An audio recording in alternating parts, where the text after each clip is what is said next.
We should expose the lies employed by the terrorists to survive. Pero huwag na kayo sumali, ako na lang.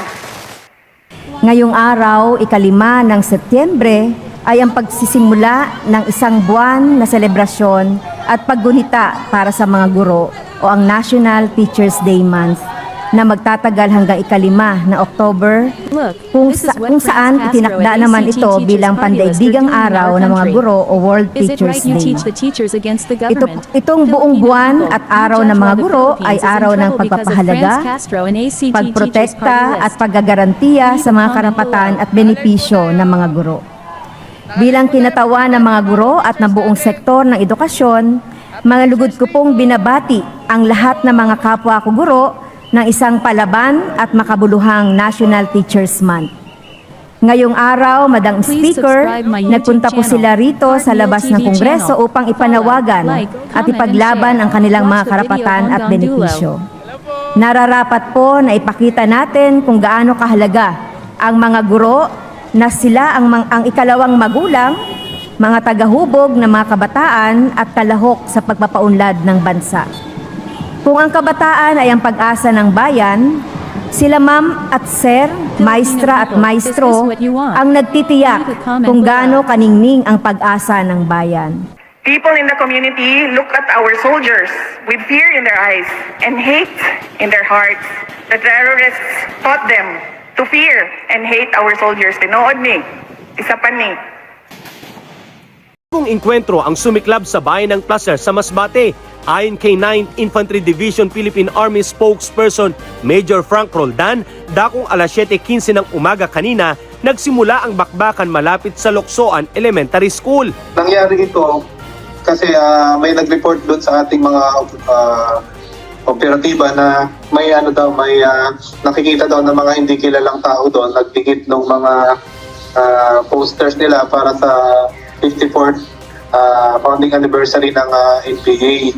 Kaya nung pinipikain ito ng tropa, hindi pa sila nakakarating doon sa eksaktong lugar. Kaya umaligaw nga na yung putok, nasa 5 hanggang 6 na anti-personnel mines, so IED yung sumabog doon sa lugar na nag-create nga ng panic doon sa mga community at yung mga estudyante doon sa malapit na eskwelahan.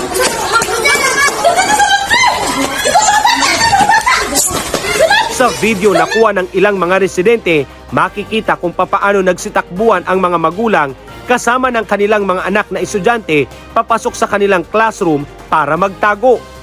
Sa isa pang video, makikita naman ang ilang mga duguang lalaki at mga nawala ng malay na babae dahil sa insidente. Bagamat kinukumpirma pa ng 9th ID kung may nasugatan sa nangyaring insidente.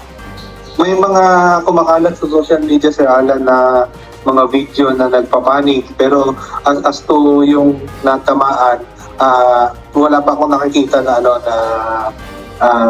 video tungkol doon or na information tungkol doon.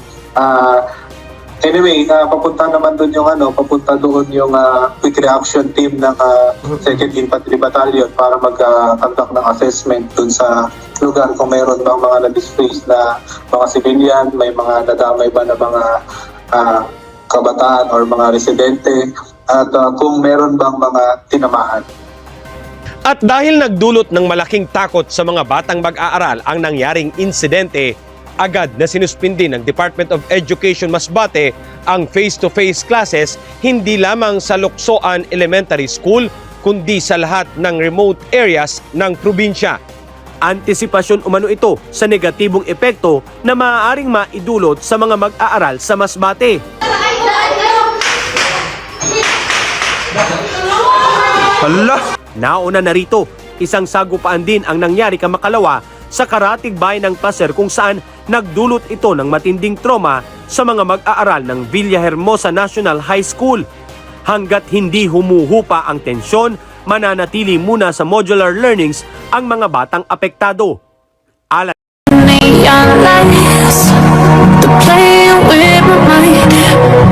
get out of here.